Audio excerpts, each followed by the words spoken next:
Do you use a wheelchair and want to stand more? What if you could stand stronger and feel steadier on your feet? What would this mean for your daily life and those closest to you? Join our dance-based walking program to improve balance, coordination, strength, and stamina. Wednesdays, May 18th to June 22nd at 2 p.m. at the iconic Columbia City Theater in partnership with Rainier Avenue Radio and Hugsa Empower Nonprofit. Walkers, wheelchairs, and welcome.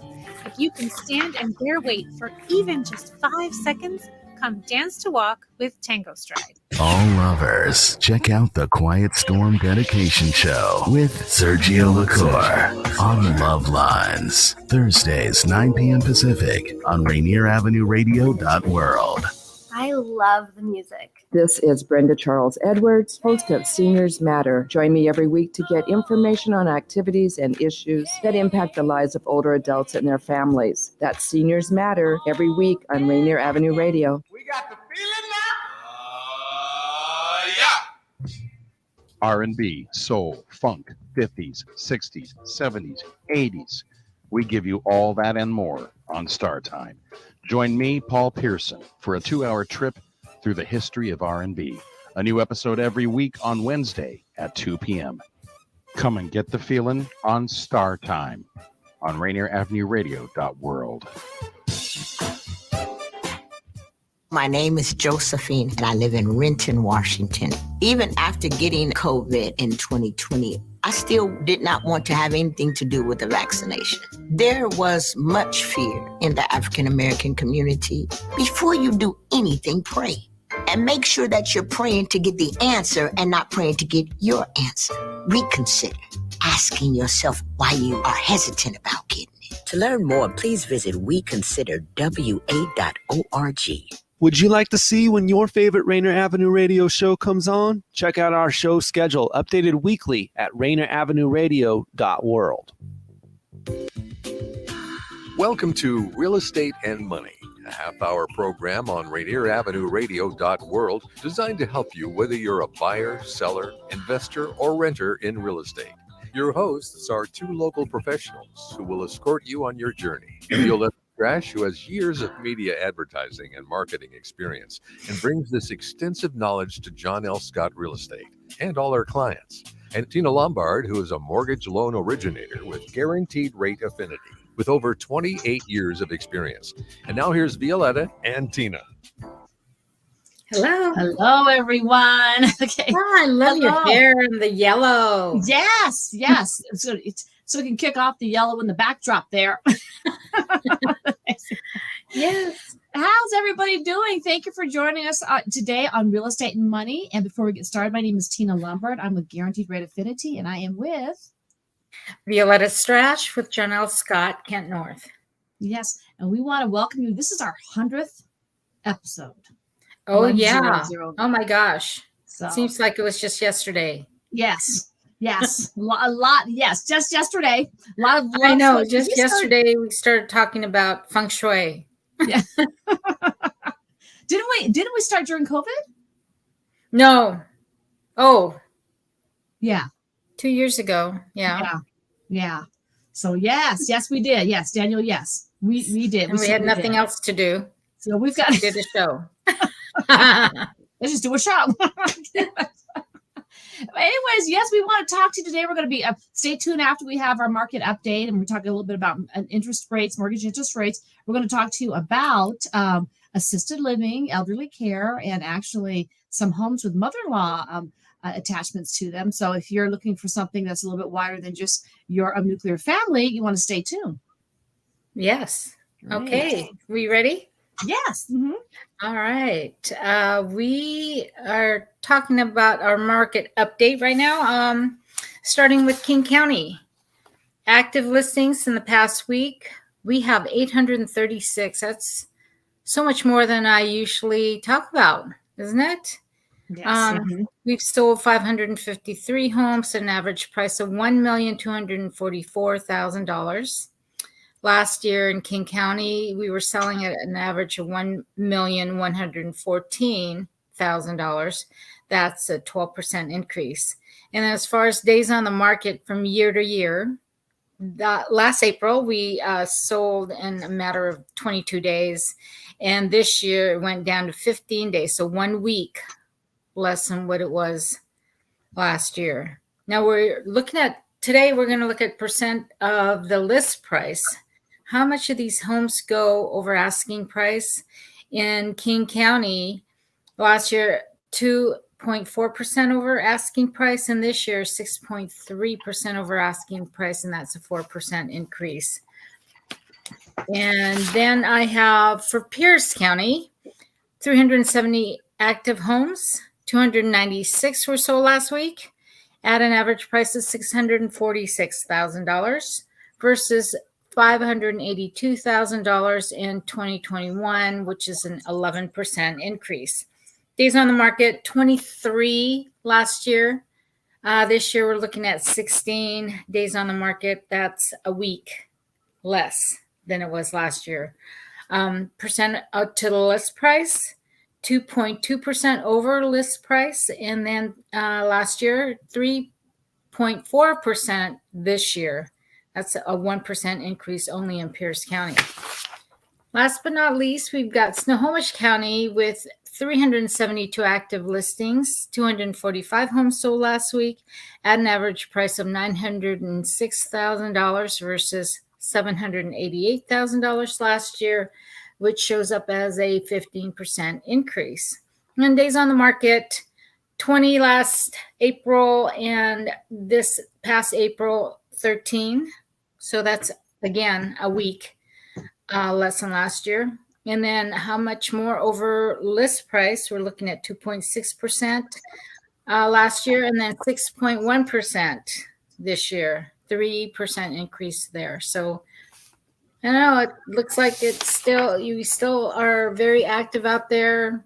More sellers are coming onto the market with homes that they want to sell, whether it's for them to upgrade or downsize. Those are two different things going on, or moving out of market. Mm-hmm. So yeah, that's what we see right now.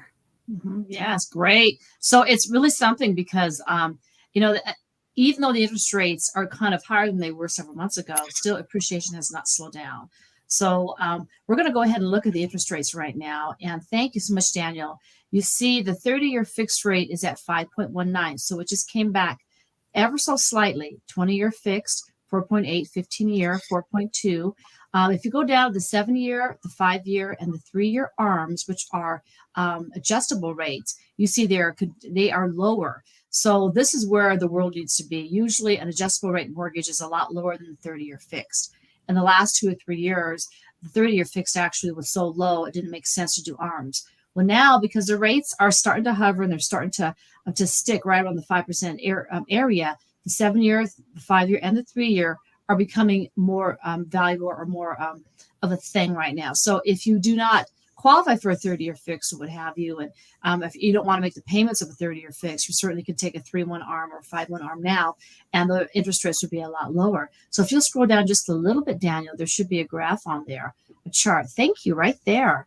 So you see the mortgage average nationally is 5.267. So if you look on that chart, you'll see that there in May, or the first part of May, let me go back, the interest rates were a lot higher. They went as high as 5.75 just a couple of weeks ago, right before May, and now they're at 5.265. If you look by that chart, it looks like the rates don't really know where they want to go. They don't really know where they want to go. What happened is when you see those peaks there, you see that higher peak was right before on the beginning of May when interest rates went to like 5.75. Yes, right there. That peak, the whole world just really freaked out. We were not ready for those interest rates. And even though, yes, well, there you go, 5.5 May 8th. That was just last week. So even though us mortgage people and us bankers were saying, hey, interest rates have been 7, 8, 9% before. 5% is low. Stop your crying. Even though we're saying that, the rest of the world is still not buying it. When the rates hit that high, everybody stopped. People just stopped applying. They're like, you are all crazy. When the world settles down, I'm going to start applying again. So what you're seeing here is now the interest rate has lowered. See how much they dropped? They dropped considerably a lot lower. That's because the world said, we're not playing this game with you. We're not buying it. Interest rates should not go up that fast. We can't afford it. So now you see the interest rates are kind of coming back down. They're starting to correct themselves. So, 5%, 5.125, 5.2 is probably where they're going to settle for the next couple of weeks. Now, I can't say that I'm not a mortgage analyst, what is it called? A financial analyst. But, I just know as a mortgage loan officers, refis are gone. I know purchase transactions applications have stopped because people say, we are going to wait. I'm not doing this. I can't afford it. So I priced out V. Thank you, Daniel. We can take that down now. V, I priced out a young lady and her family, and she was doing a $380,000 condo or townhome. HOA dues were $365,000, and she's putting 3.5% down, and we're getting her down payment assistance. Do you know her payments were still $2,900? Oh, wow, that's insane. That's insane. My house is worth almost $800,000. My payments were $1,600 without the taxes. So what she's paying right now is, and what she's going through, and then finally she said, you know what, Tina, I think I'm going to walk. I'm not dealing with this. I think I could do better. And she's basically saying, I'm not doing it. I'm not doing it. Now, of course, you can refinance in a year. You can refinance a year if rates should settle down, so on and so forth. And that'd be great. But she is typical of clients right now saying, you know what? That's crazy. I can make, the thing is the interest rates, your payments have increased $200, $300 a month. Let's say if you go from, 4% to 5%, your payments may be an average of $200 to $300 more a month. However, your rate of pay did not increase $200 or $300 a month. Right. So what you're finding is people are saying, yeah, I wanted to buy a house a month ago, but now they're like, I don't know, so what's going on is the sellers are starting to feel that there's not as many people coming to showings. There's not as many people putting offers on homes. So the sellers are like, okay, we better sell right now. So they're not getting crazy. The sellers are starting to come back down to earth. And so we're seeing a correction in the market. Are you finding that too, V? Yeah, but one thing that we tell our buyers is that, hey, maybe they're willing to negotiate the price down a little bit. Yes. Maybe you'll get your offer in before anybody else, and then there won't be a lot of multiple offers being seen these days, or escalation clauses. So get in there and work with your real estate agent to negotiate a deal for you to get that house right away. Right. And V just said the word right there. She said earlier in her market watch that it's 2 to 6%. I guess it used to be 2% last year over asking, or 6% over asking. Okay. Well, now people are going in there, since there's only 2 other people making an offer, the escalation or what have you above offer is not as tremendous. So a house at 605 is selling for 615, whereas last year a house for 605 is selling for 780. I mean, it's just ridiculous, right? So you're able. I got 3 purchase and sell contracts last weekend, and it was only because these people said, "Listen, I'm doing it." And then the last couple of months, they kept getting beat out. And then that particular week, there was nobody. What was 5.8? Nobody was out there shopping except for my clients going, I kind of like your house. And they won the bid because they're the only one there. So what V is trying to tell you right now, go out there and make your best bid right now, because while the rest of the world is freaking out, you're going to be standing there telling the seller, look, nobody wants you because they're scared, but I want you. Now you see you don't know if the interest rates are coming down, and there's a fear that you're going to lock at 5.2, and the next week the rate's going to be 4.8. If you find a property right now and the rates should go up and you've locked your loan, you're going to be safe. If the rates should go down in 30 days, most lenders will let you renegotiate to that lower rate one time. So if the interest rate is 5.2625 right now, what have you, and the interest rate should go down to 4.6, okay, June 5th or June 15th, before you close your loan, talk to your lender and ask, can I renegotiate and get that lower rate? 9 times out of 10, they're not going to want you to leave, so they're going to go ahead and renegotiate with you. So if you're the only one standing, making an offer on the house, get the house, get under contract, get underneath your control, and then go from there. And chances are, like you saw, the appreciation of the houses are still continuing to go up. So you're going to be in a position where you've appreciated in the first place. So it's still win-win. Mm-hmm. All right. Well, Yeah, let's go into the half and come back with some options for housing. Tune in to Real Estate and Money every Tuesday afternoon from 2:30 to 3 here on Rainier Avenue Radio.world. Join your hosts Violeta Strash with John L. Scott Kent North and Tina Lombard with Guaranteed Rate Affinity. They'll help you navigate the waters of our volatile real estate market and offer you some guidance on how to make your hard-earned money work to make your dreams come true. Learn about current trends, get tips on financial matters, and have fun, interactive discussions about your home inside and out. That's Real Estate and Money. Okay, great. Great. So last week, I think we started a conversation about multi-generational living and how our elderly family members are coming to live with us, and or kids are coming back to stay with their folks for a little bit while they're looking for housing for themselves. Say, I have a son that's doing that. He'll be graduating from his graduate school program and coming back this way from North Carolina. And he's going to be wanting to look for a house, but in the meantime, he can stay with us. And so there's always room for others in a home. And, even if you had a 1-bedroom, 1-bath place, 20 Filipinos can come and live in there. No problem. With their sleeping bags and such, right? Yes. But anyway, we're mats, bamboo mats. Yeah, mats. And so, what are the different situations? Well, we talked about one where some families want to have grandma and grandpa come live with them, but they can't do stairs anymore. So they're looking for a main floor unit, or sometimes they're attached units, and otherwise just a simple room with a guest room, even with a bathroom that they can use on the main floor. No going upstairs, downstairs for any of that. Anything else that you can think of, Tina, that could be a different arrangement within a home? Well, I find right now there's a lot of young couples, they're in their 20s and they're newly married and they've got kids, and they're actually moving in with the parents, and they're all buying a house together, and they're just cohabiting. They're just because you've got your babysitter there, what have you, but you've got security there. Yeah. But in markets like Seattle and Denver, it makes sense because it really takes at least two incomes to purchase a house in that market. If you look at how much the average balance of the income is and the average price of a home, you really need 2 incomes.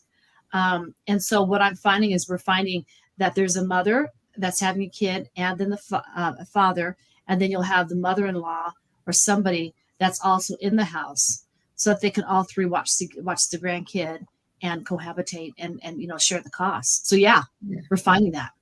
Mm-hmm. Yeah, a lot of people converting garages into a bedroom. Yeah, and then adding a bathroom somewhere. Yes, or they're finding something modular to put outside in the yard, or something that's somewhat connected to the home.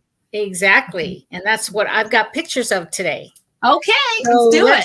Look at these ADUs. Here's one. I'm looking at the north of Seattle in Shoreline for $1,825,000. But you see the detached little house on the right-hand side of this one.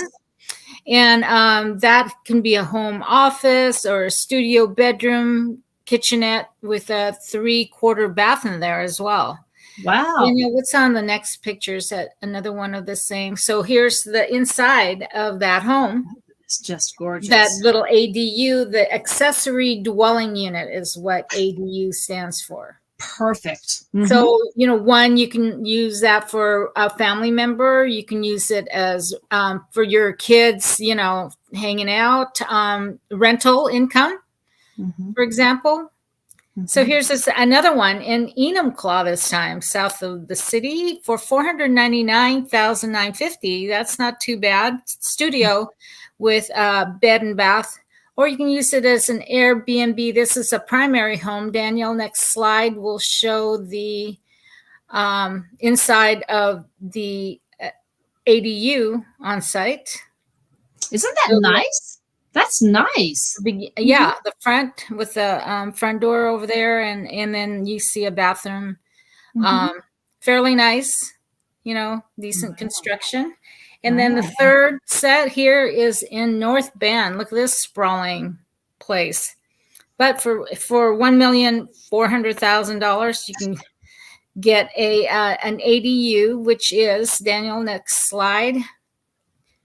At the end of the driveway, the dirt driveway, you see this detached home.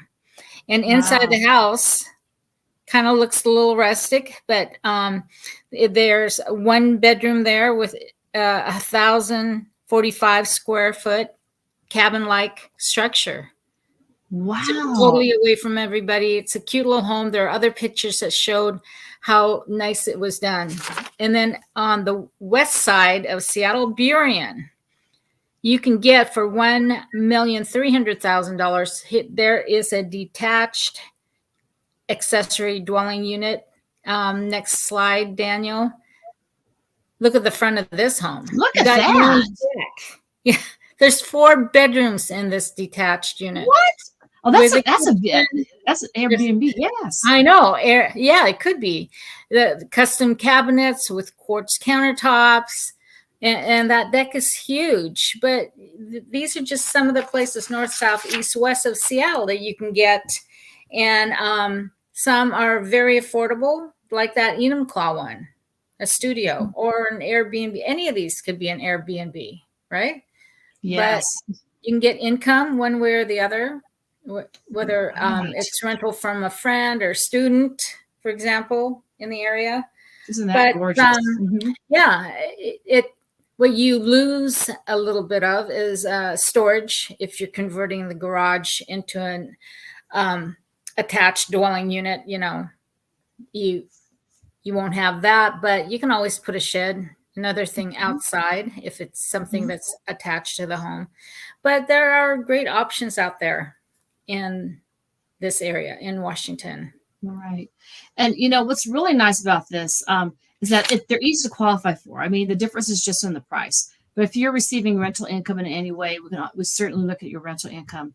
But a lot of times, if you are, sharing with a parent situation, child situation, and grandchild situation, it makes these homes very easily financed if all 3 are on one application. So a lot of people don't realize that. I'll take mother, daughter, daughter. I'll take mother, and a couple. I'll take father and a couple. I'll take all 4. I'll take aunt, uncle, cousin, whatever. Whoever wants to be on the application can be on the application. There's no limit. So, I mean, if you do want to buy a compound, and I know some of these famous movie stars do that. The mother lives there, the daughter lives there, whatever. They have these giant compounds. If you do want to buy a house that is with an ACU and it's got, it's called ADU? ADU with an ADU, or they've got some other elaborate attractive feature that you would really like, and you consider moving your family in, and if it is separated, it's a different building, then you have the benefit of putting everything on one loan, and each using each other's buying power to buy that property, and you still have your own privacy. So as far as applying, it's just like applying for your own home loan. So we will take all the applications from everybody who wants to participate in the loan, all of them. So we'll take an application from the mother, the son, the daughter, the cousin, the brother. And, you don't have to share the information. So if the mother has a bunch of money that she doesn't want the daughter to know about, or the son-in-law has a bunch of stuff that he doesn't want the mother-in-law to know about, loan officers do not share that information. You're not going to see it. So if me and you bought a house, I wouldn't see any of your financials at all. And so that's one of the biggest concerns is that, my mother's going to see everything, or my kids are going to know what I have, that's a big concern. But even though you're on the same application, you will not see, it's still very separate. You will not see each other's assets. You will not see each other's credit scores, none of that stuff. We will just close the loan and make sure that all credit decisions are made for all 3 parties, and we'll get you underneath the same loan.